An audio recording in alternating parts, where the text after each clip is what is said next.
Nito lang Abril mga kapatid, inanunsyo ng Defense Ministry ng Japan na pumirma ito ng mga kontrata sa top defense contractor ng kanilang bansa, ang Mitsubishi Heavy Industries. Nagkakahalaga ng halos 380 billion yen o katumbas ng 2.8 billion dollars ang pinirmahang kontrata. Ng layunin ay upang bumuo at gumawa ng napakaraming mga long-range missile sa gitna ng lumalaking pangamba sa patuloy na pagiging agresibo at walang humpay na pagpapalakas ng puwersang militar ng China. Base sa report mga kapatid, kasama sa kontrata ang mga pinahusay na bersyon ng Mitsubishi's Type 12 missile na para sa surface, sea at air launches. Kabilang din ang mga hypersonic ballistic missile para naman sa pagtatanggol sa kanilang mga malalayong isla. Maliban sa mga yan kapatid, kasalukuyan na ring binubuo ng Japan ang Type 12 land-to-ship guided missile at hypersonic gliding missile at ngayong taon daw mismo ang mass production ng mga ito. Wala pong sinabi ang Japan kung ilang pirasong mga missile ang kanilang planong gawin at i-deploy. Ngunit kanilang binanggit na ang produksyon ay inaasahang unti-unting tataas sa susunod na 5 taon.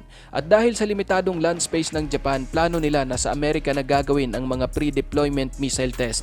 Isa pa sa mga kontratang pinirmahan ng Japan ay ang pagbuo ng mga submarine lance long-range anti-ship guided missile kung saan ang plano na ito ay nakabase sa bagong national security strategy ng mga Hapon na inihayag noong Disyembre. Plano talaga ng Japan kapatid na magpalakas ng militar upang hadlangan ang mga potensyal na banta mula sa China, North Korea at Russia. Pumirma ng kasunduan noon ang Japan pagkatapos ng ikalawang digmaang pandaigdig at nangakong limitado na lamang mag-aarmas sa kanilang bansa bilang pangdepensa. Ngunit dahil sa mga tensyon na dulot ng pagiging agresibo ng China at North Korea, unti-unting pinapayagan ng Amerika na magkaroon ang Japan ng mas matinding mga armas bilang pandepensa at pang-opensa. Pinapalakas ng Japan ang depensa mga kapatid sa Timog Kanluran at kamakailan lang naglagay din sila ng mga missile unit sa malalayong isla bilang depensa kung sakaling masasangkot sila sa gulo ng China at Taiwan. Sinabi naman ng Prime Minister ng Japan na si Fumio Kishida na bumibili din sila sa Amerika ng 400 pirasong long-range Tomahawk cruise missile na may kakayahang tumama sa mga target ng hanggang sa 1,600 kilometro. Malulupit na po na uri ng missile ang Tomahawk ng Amerika mga kapatid, ngunit ayon sa Japan, i-upgrade pa umano nila ito upang mas maging malawak ang saklaw o mas maging long range. Hindi na po biro ang kasalukuyang laki ng military budget ng Japan mga kapatid, subalit plano pa nila na halos doblehin ang kanilang military spending sa susunod na 5 taon sa 43 trillion yen o 315 billion dollars. Maliban sa pagbuo ng mga hypersonic missile na ito ng Japan, plano rin ng Amerika na magsasanib puwersa silang bubuo ng isang defense system na maaring makapag-intercept ng mga hypersonic weapon sapagkat sa kasalukuyan mayroon ng mga hypersonic na armas ang China, North Korea at Russia. Pinaniniwalaan ito na hindi napapabagsak ng kanilang mga kasalukuyang depensa. Walang duda kapatid na mas pinapaigting ng mga Hapon ang pangongolekta at pagbuo ng mga matitinding armas upang madepensahan ang kanilang bansa. Maliban kasi sa kanilang personal na tensyon laban sa China, mas naging mainit din ngayon ang bangayan ng China at Amerika dahil sa mga isyu sa Taiwan at South China Sea. Pinaghahandaan ng Japan ang posibleng gulong mangyayari sa pagitan ng China at Amerika dahil kung magaganap man ito, hindi talaga imposibleng hindi masasabit ang kanilang bansa dahil sa napakaraming base militar ng Amerika na pumapaloob rito. Napakalapit lang ng Japan sa Taiwan at China mga kapatid at dahil na rin sa mga base militar ng Amerika na nakapwesto sa iba't ibang parte rito, hindi rin malayong direktang pupuntiryahin ng China ang bansang ito. At bilang bansang kaalyado naman ng Amerika, kung sakali mang magkakaroon ng digmaan ng US at China dahil sa Taiwan, damay talaga ang Japan dahil sa kanilang kasunduan ng Amerika na kung sino man sa kanila ang aatakihin ng kalaban ay kapwa nila ito ipagtatanggol. Ang kasunduan na ito ay ang tinatawag na Treaty of Mutual Cooperation and Security between the United States and Japan. Hindi po inuurungan ng Japan ang China mga kapatid.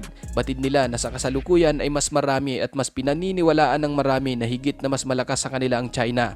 Kaya nga ganoon na lang din ang kanilang pagpupursigin na makabuo at makabili ng mas marami pang mga armas na gagamiting pandepensa o maging pang-atake na rin. Wala naman po sanang problema para sa Japan, Pilipinas, Amerika at iba pang mga bansa kung ang pagpapalakas ng puwersa ng China ay hanggang doon lang.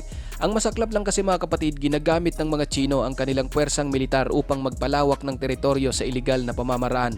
Maraming bansa na po ang lubusang nababahala sa pagiging agresibo ng China, partikular na sa may South China Sea.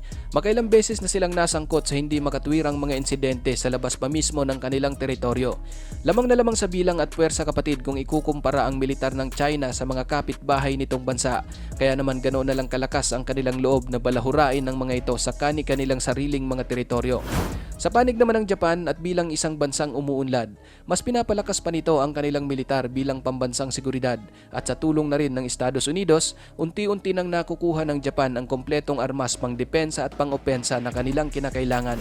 Maliban sa mga hypersonic missile na kasalukuyang ginagawa ng mga Hapon, nasa bansa na rin nila at nakakalat sa iba't ibang malalayong isla ang mga upgraded na Patriot surface-to-air missile system na mula sa Amerika. Ginagamit naman nila ito bilang anti-ballistic missile, lalo pa ngayong naging sunod-sunod ang mapanghamong paglulunsad ng North Korea ng mga ballistic missile, kung saan nagdulot ito ng matinding pangamba sa mga Hapon lalo na sa mga sibilyan.